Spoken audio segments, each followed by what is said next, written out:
Yon. Magandang gabi na.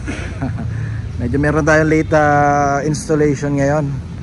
And first installation natin for this 2024, sir. Today is January 2 or January 3 na yata. Oo. Then may bisita tayo ngayon na 2024 GR Sports na Hilux. Siyempre once sa GR Sports, ang makina nito is 1GD. Okay, ito na yung top of the line na makina, 2.8 engine na 4x4. Konting walk around tayo dahil ito na yung bagong mukha, new design na Hilux na pogi, no? Lumapad. Pero syempre hindi pa rin siya kasi lapad talaga ng Raptor. Yung in terms dun sa technical spec niya, mas malapad-lapad pa rin ng konti ang Raptor. Wheelbase ng this one versus sa Raptor, medyo mahaba din ng Raptor. Yan. Pero sa look, mas gusto ko look syempre Toyota yan. Syempre ang horsepower nito, kung ako nagkakamali, 500 horsepower nito is nasa mga 215 kung ako nagkakamali doon sa engine niya. Then ang torque nasa 500 plus. Okay, konting walk around tayo. Ito ang sabi ni sir, itong 2024 niya is stock height. Nagpalit lang siya at nag-upgrade ng gulong o ng mags. Size 18 na TE. Ayamanin si sir, ayamanin. Pogi, no? So isa sa mga upgrade at pagkakaiba ng Hilux GRS na 2024 since mas mahaba na ngayon yung differential niya. So yung mga pang ilalim na binebenta, hindi na siya katulad at hindi na siya papasok dito sa modelong this particular model Tapos sa labas na yung ano niya. Stock yan Sa labas na yung shock absorber niya. Lip spring pa din siya. Guwapo.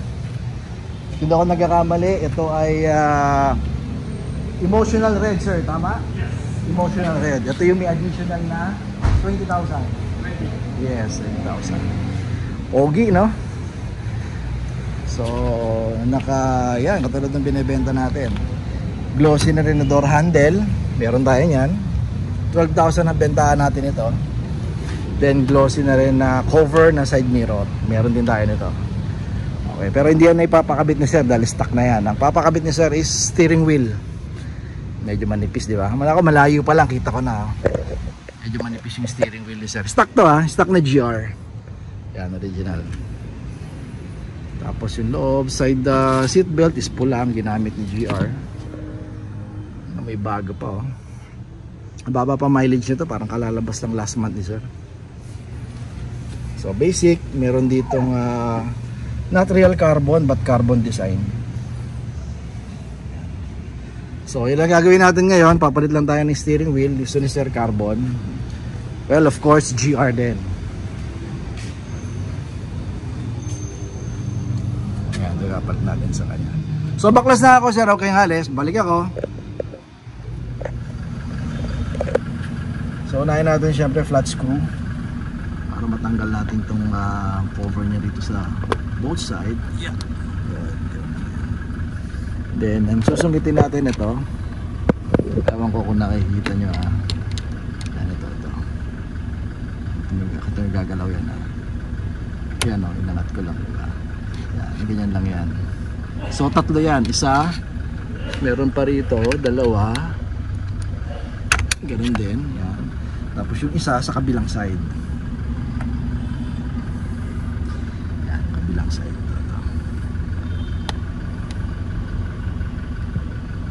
Sinisikot lang yan. Yan.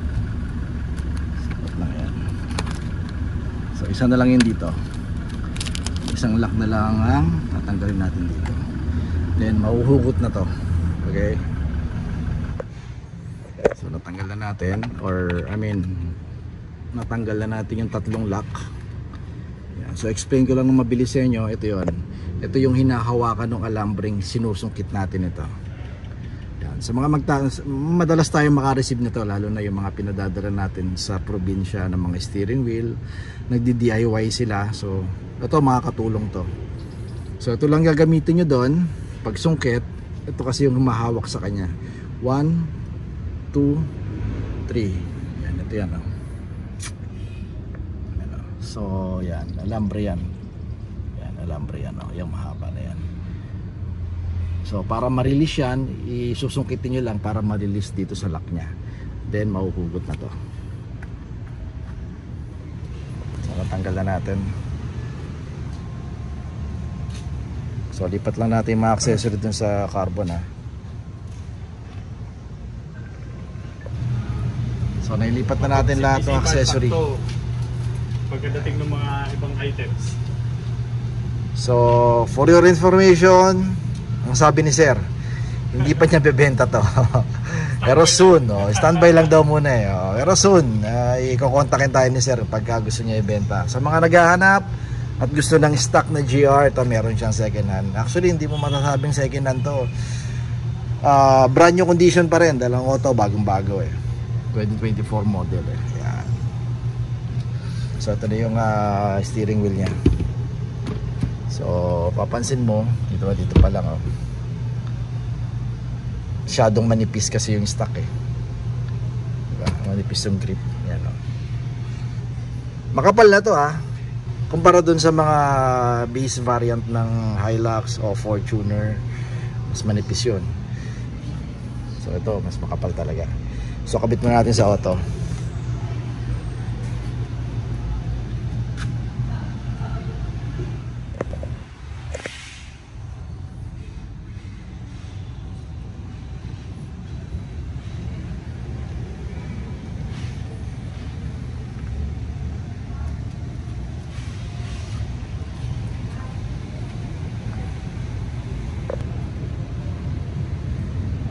Yon, na-install natin. So konting detalye lang tayo, ha. So pakita man na natin yung itsura niya. Ibang iba yun, diba? Nipis, oh. Ito kapal. GR na to, ha. Yan, GR na yan. So once again, this is a 2024 GR Sports. Walang GR Sports na 4x2, 4x4 talaga. Okay, so medyo meron lang ako isang napansin dito. Ang GR Sports na 2024 hindi pa pala push start. Okay, I mean hindi pa push start na GR din. Push start siya pero hindi siya GR. Okay, nakakadismaya lang, ha. So good thing nalaman natin. So detalye tayo ng konti sa steering wheel natin. Ng konti dito. So try natin start.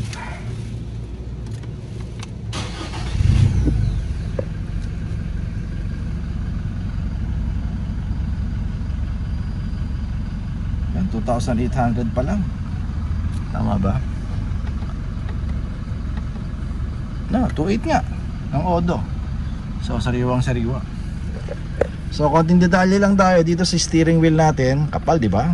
Unang tingin pa lang, oh. Diba?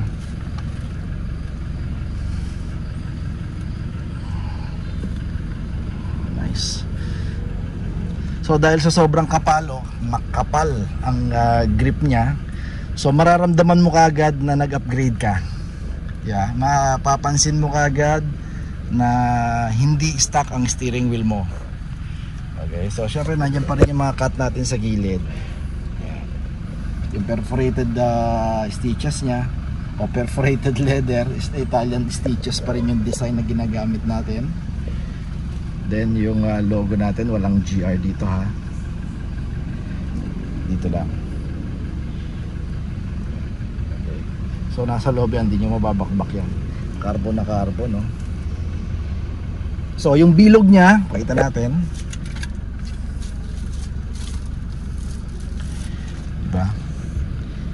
Standard pa rin naman, di ba? Ayan, standard pa rin naman. Ito yung stock nya.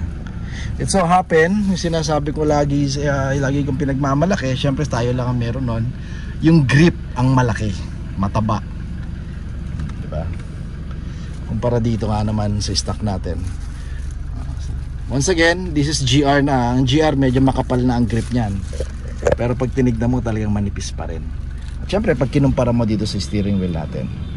Okay, so hindi pa nagpakabit si sir, lahat tayong stock nito. Kasi may lane departure assist na to eh. May butas na rito eh. Yung mga previous kasi walang butas to. So yun ang meron tayo na stock ngayon. So wala tayong stock nung meron dito, naubos na eh. So soon, siguro after 2 weeks, balik si sir dito. May mga ipapakabit siya sa ating mga, tulad ng shift knob, naubos din ang shift knob natin, pero may parating na tayo. Second week sir, January sa mga nag-aabang, lalo na dito. Diba? Medyo off pagka hindi pa carbon to, diba? Tas carbon na to eh. Medyo parang kulang, diba? Mas maganda kompleto ng carbon dito. Okay, so this is kinabit natin is 30,000 kasama na, well sana kasama to 8,000 kasi for this pair. Carbon din meron tayong parating. Okay, so guys, invite ko kayo sa ating Facebook page and sa YouTube channel natin, pareho lang, TRD Parts. And meron tayong Viber, WhatsApp. Pakita rin natin sa inyo yung number natin sa WhatsApp tsaka sa Viber na pwede tayong kontakin kahit nasa Middle East kayo, US, Southeast Asia. Yung mga kliyente natin sa Malaysia, meron tayo dyan pinadadala. Sa India, meron tayo dyan. Okay, just hit the notification bell dun sa ating YouTube channel. And bell icon na rin sa pakihit nyo na rin. Then sa Facebook page, medyo active tayo doon. Sorry. Lahat ng inquiry nyo, pwede kayong tumawag. Mandun yung number natin, lalo na dito sa screen natin, sa upper right ng yung screen, 20917-888-1133. Yeah, ang laki, di ba? Oh. Dito pa lang pagpasok mo, first impression, alam mo kaagad monster truck. Dahil laki ng steering wheel mo, ang laki ng grip, di ba? Taba.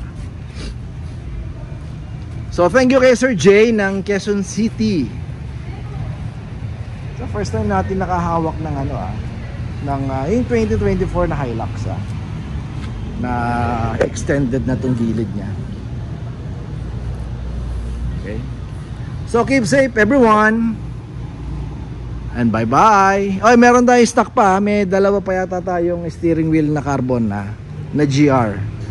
Okay, pero marami tayong darating yan. Bye bye.